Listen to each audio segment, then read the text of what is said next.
We're at Tales of the Cocktail 2011. We're here with Raj Bhakta, founder and CEO of one of my favorite ryes, WhistlePig. And you know what, Raj? There's some whiskeys that when I sit down with a bottle of it, I just can't stop pouring. I just keep, because I just really love the flavor. This is definitely one. Well, I am delighted that you find it difficult to put the bottle down in this case. Hopefully not too frequently, though, but right. It's one of the occupational hazards here. So what's characteristic and key, Tom, about understanding or having a good appreciation of WhistlePig are a couple of basic factors about what goes into making WhistlePig. Unique is that it's 100% rye. So in an environment where rye whiskey is hot, because frankly, at the end of the day, it is the most flavorful grain input that you can use in a whiskey.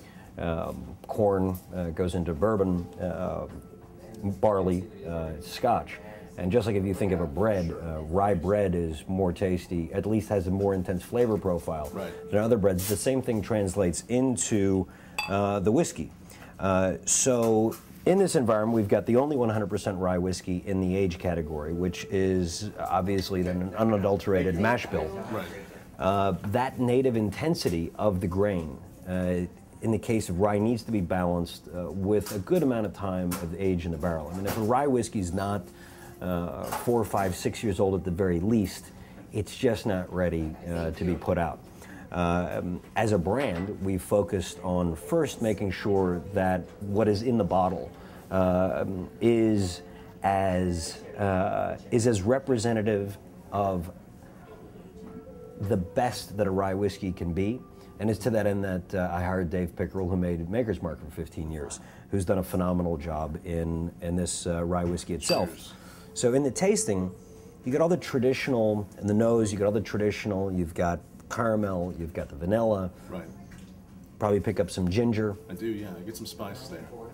And actually, every now and then I get a nice hint of banana. Okay, I don't know if you catch that. Yeah. Now, Nice, on the taste,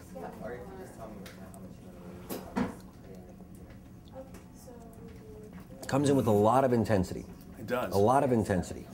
And that intensity, which is characteristic of rye, on the finish doesn't overpower. It has a nice, smooth finish, despite being a 100-proof whiskey. It does. It comes in strong, but it's really smooth. It is. Yes. It is indeed. And I think that is representative of the aging process. It goes through a double barrel aging process, very unique. Right.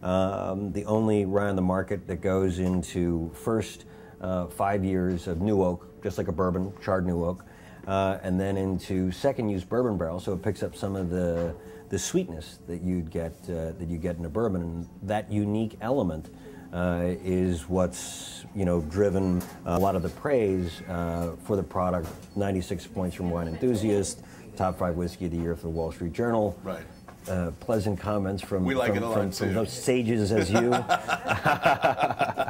I think it's delicious. I really love the heat, the depth. And it's a really refined flavor. I mean, to me, it's one of the best ryes I've ever had. I think it's incredible what you've done with it. Thank you. Thank you. Nice job. Was a rye something always that you aspired to pursue? Was it always your dream to have this type of whiskey, or how did this happen? Well, the story's pretty interesting. I ran for Congress in 2006. I lost. And it's of course logical that you buy a farm in Vermont after you lose a congressional race. Grew the old Al Gore beard a bit, and really sat down, spent a year thinking about what I wanted to do next, and then intersecting that with what I knew about. So I had been drinking good whiskey for a long time, right. Had put a lot of due diligence into the segment of the market of whiskey, and I felt like that why is high-end whiskey, globally speaking, dominated by Scotch? Right. Is it because these guys come in front of us with kilts and brogues that we should pay more money for their whiskey? I thought this is an offense to America, and we should be able to feel the best whiskeys in the world. And in that process, it became clear that rye as a grain, which was really America's original whiskey, produces a more intense flavor profile than any of the other whiskeys. So just as what happened in beer, people moved to flavor. In wine, people have moved to flavor. People are now moving to flavor in whiskey. And in the world of whiskey, nothing gives you more flavor than rye. So combined with the sort of patriotic mandate of making the best whiskeys in the world, that connected with rye. And of course, hiring Dave was an integral part of the process of bringing a luminary in the whiskey world on board to make sure that that the objectives are achieved, and thankfully they have been. Absolutely. Cheers. This is fantastic rye. Any other products we'll see from you all in the near or distant future? Well, we're working on a couple of things, and not to play entirely coy, right. But I think we'll see a 5 to 7 year old iteration of this whiskey in the next 6 months, along with perhaps White Pig, which will be right off the still, not White Dog, White Pig. People I think are a little discriminatory against pigs. It's another objective of the company. We've got to stop this. We've got to stop this looking down on pigs business. Well, there's a great story I remember reading about where the name WhistlePig came from. Tell us that. Yeah. So I was hiking in the Rockies outside of Vail, and which I enjoy doing very much. And normally people wear a lot of padding when they bike aggressively down single tracks. Part of the new safety mentality in America. Everything's got to be safe. Right. Which I don't entirely agree with. I mean, I think a little bit of danger is good, but put that aside. This odd-looking guy comes flying down the mountain with a big shock of white hair, as if he had, done his hairdo in the morning by sticking his finger in an electrical socket. Gets right in front of me, stops with all the room in the world around, gets right in my face and says, "Could it be a WhistlePig?" In that exact accent. And then, of course, he doesn't stop, and I'm looking at him like, what? Who are you, first of all? Why are you in my face? And what in the hell is a WhistlePig? But then he doesn't stop there. He gets in my face and goes, WhistlePig.